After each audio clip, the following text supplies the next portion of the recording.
The image remains vivid and enduring.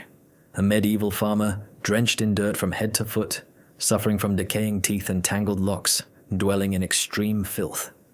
We are conditioned to assume these individuals never cleaned themselves, remained unaffected by their surroundings' filth, and that the medieval odor would be intolerable to contemporary senses.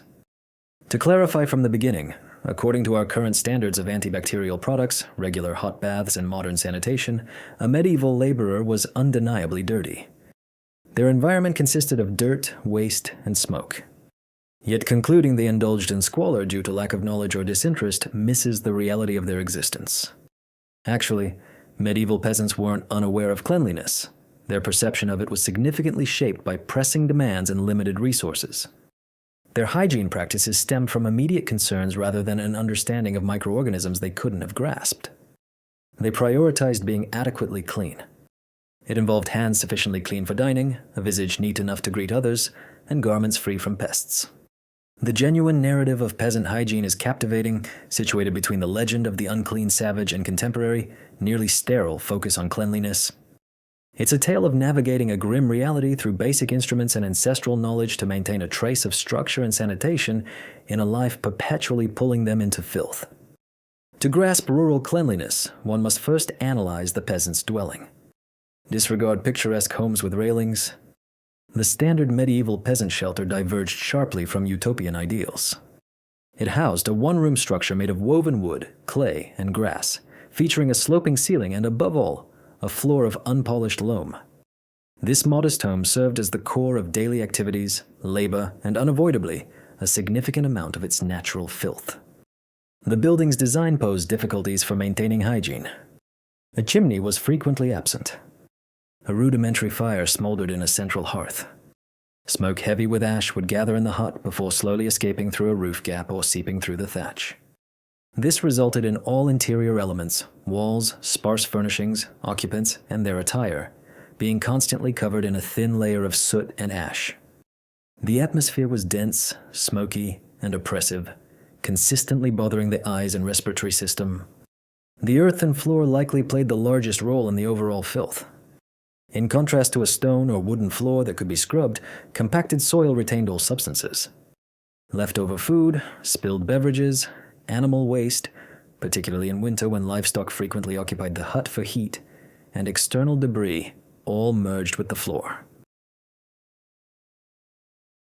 Gradually, a thick, matted accumulation of compressed grime formed, occasionally masked by new rushes or straw to give an illusion of order, though the deeper layers persisted. Winter exacerbated the hardship, making conditions increasingly severe. To retain vital warmth, openings served as windows, sometimes draped with animal hides, and were sealed.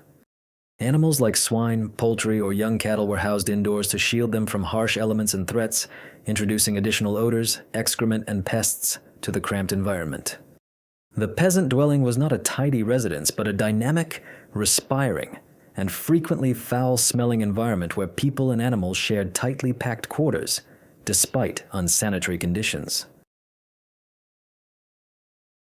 Despite the enduring myth, medieval peasants did not avoid water entirely throughout their lives. They cleansed themselves. The primary distinction lies in the fact that washing was an intentional task, not a spontaneous element of morning routines. Their behavior was shaped by practical considerations and long-established societal norms.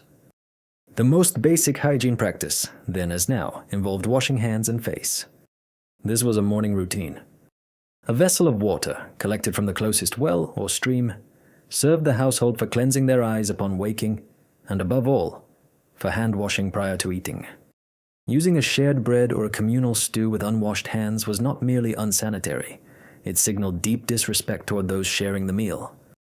This concerned respect rather than microbes. It reflected fundamental social norms and practical judgment. A total immersion bath was a scarce and arduous process. Preparing a bath in the cabin involved boiling vast quantities of water on a limited fire. This method depleted considerable time and essential resources. The liquid needed to be transferred to a spacious wooden container, an indulgence on its own. For most rural dwellers, this activity occurred infrequently, likely once or twice annually. Alternatively, many opted to wash in nearby streams or ponds throughout the summer season. It demanded no cost, invigorated the body, and fulfilled the necessity effectively. Indeed, they possessed soap. This was not a scented, refined bar from a fragrance store. Peasant soap was a coarse, homemade material, usually made by boiling animal fat, tallow, with alkali from ash. The final item was a soft, oily, and frequently unpleasant block of cleansing substance. It lacked dense foam, though it removed grease and filth effectively. It served as a straightforward instrument for a demanding task, showcasing their ingenuity in making essential needs from available resources. The contemporary idea of a personal indoor lavatory would have seemed as foreign to a medieval laborer as a mobile device. Their accommodations were rudimentary, communal, and closely tied to the environment, frequently leading to harmful outcomes. Most rural households lacked an external restroom or specific sanitation building. The remedy was even simpler, a specific location in the garden or near the dwelling. This could be a basic latrine hole or a shallow ditch. Once it reached capacity, it was buried beneath soil, and a replacement was dug nearby. Disposal wasn't entirely discarded. This period prioritized resourcefulness, with pit contents termed night soil, serving as nutrient-rich compost for crops, closing a rudimentary yet unclean environmental loop. During nighttime, especially in winter's harsh darkness, no one dared exit. Instead, a straightforward ceramic or wooden receptacle was employed. Morning rituals for a family member, often a woman or child, involved discarding this container. The material was consistently thrown into the shared trash heap, termed a midden, situated dangerously near the hut's entrance. This accumulation hosted an acrid blend of leftover meals, livestock remnants, and organic refuse. It embodied the essence of abundance, gentleness, and liberation.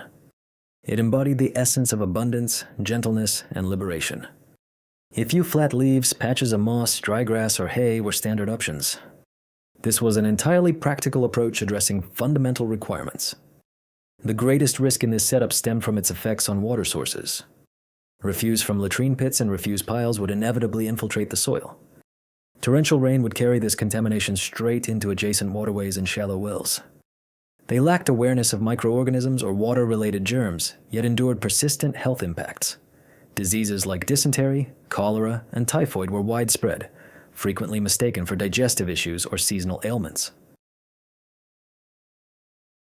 Their rudimentary hygiene practices fostered a lethal, unseen chain of infection that defined their daily existence. The contemporary habit of laundering multiple garments regularly would have seemed absurd and impractical to a medieval farmer. This stemmed from a starkly uncomplicated truth. Their possessions were nearly non-existent. An average serf possessed a remarkably limited wardrobe. They could possess a single or dual set of garments, a coarse woolen tunic and trousers for routine tasks, with a more refined, spotless variant reserved for Sunday church services. Garments held immense worth, crafted manually through spinning, weaving, and sewing, and were meant to endure for extended periods. As a result, washing was not a routine weekly task. It involved exhausting full-day efforts performed merely a few times annually, often coinciding with seasonal shifts. The procedure demanded immense physical exertion. Women transported the entire family's clothing to the closest river or stream. They stood in icy water, striking garments against flat, heavy stones or smacking them with a wooden bat called a battledore to remove grime.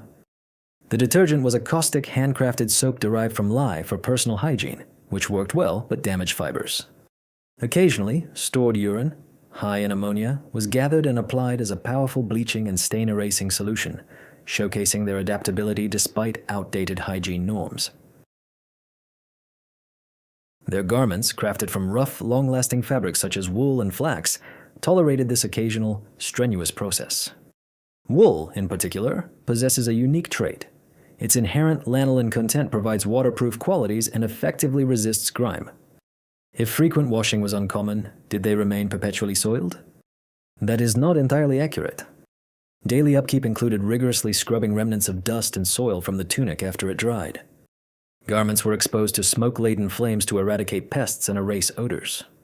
Fabric damage was carefully repaired multiple times, transforming the item into a patchwork of repairs rather than its original material.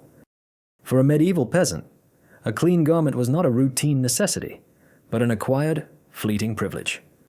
In aspects of detailed hygiene, peasants exhibited an unexpected mix of diligence and what modern perspectives label as extreme oversight. Their strategies relied on pragmatic solutions, prioritizing function over aesthetic refinement. We'll begin by analyzing their oral aesthetics. Uncommonly, the typical villager's oral cavity lacked dark, decaying remnants. Their sustenance, though unvaried, offered a unique dental benefit: negligible added sugars. The absence of sugar as a microbial sustenance reduced severe, widespread dental deterioration. Yet their coarse, sharp bread, laced with granular debris from grinding, progressively eroded their dentition. They employed minimal oral maintenance techniques. The primary tooth cleaning tool was a branch, typically from a hazel or willow tree, that they gnawed until one side became bristly. They employed it for scraping their teeth. As a dental cleaner, they could polish their teeth using a coarse textile soaked in salt or a blend of ground plants and ash. Though it couldn't eliminate all issues, it reflects an evident effort to maintain dental hygiene. An excruciating infected tooth posed a fatal risk in an era lacking dental professionals or antiseptics, driving strong incentives for oral hygiene. Hair hygiene posed a greater challenge, primarily due to a single, aggravating factor: lice. These creatures were a persistent, irritating presence in medieval existence. The key instrument in this perpetual struggle was the toothed implement. Wooden, bony, or antlered devices were commonly recovered at excavation sites. They featured asymmetrically designed ends, one for unknotting and the other for eradicating pests. Brushing one's own hair and that of family members was a regular social activity, critical for personal hygiene. Men frequently maintained short locks for utilitarian purposes, while women twisted long tresses into rigid braids, veiling them with a hood or shawl outside. This extended beyond propriety. It functioned as a pragmatic approach to maintain cleanliness, avoiding contamination from grime and pests. Thus was the medieval villager a grubby figure, indifferent to unclean living conditions? The truthful response is neither entirely affirmative nor negative. The subtlety in this duality reveals historical realities. Their environment, measured against modern norms, reflected a chaotic abundance of filth. It resembled a landscape of sludge, perspiration, fumes, and refuse, where air carried stenches we'd reject today. This perspective excludes crucial historical context, simplifying their conditions as filthy risks misunderstanding through contemporary biases. Their reality involved pragmatic sorting rather than passive neglect. For them, cleanliness was not about appearance or warding off imperceptible dangers like microbes. It was an ongoing, tangible exchange with the filth woven into their daily reality. They utilized whatever means they possessed to address their circumstances. Hand-washing was not prompted by health concerns but by a sense of deference to those seated nearby. Summer required immersion in the river as a direct functional way to achieve cleanliness. They carefully eliminated lice from their scalps to evade the torment of unrelenting irritation. They crafted crude soap from ash and fat, essential for removing the grime of rigorous labor. Each hygiene ritual consumed scarce resources, hours, effort, and energy. Medieval peasants' perspective on cleanliness revolved around essential needs. Their focus lay not in eliminating germs, but in managing visible filth. The aim was to remain free from ailments they could identify, sufficiently clean to meet societal standards, clean enough to retain humanity in a world striving to engulf them in filth. They were not unenlightened barbarians indulging in their own filth. They were ingenuous, steadfast individuals participating in an ongoing, arduous struggle for minimal hygiene in a persistently polluted environment.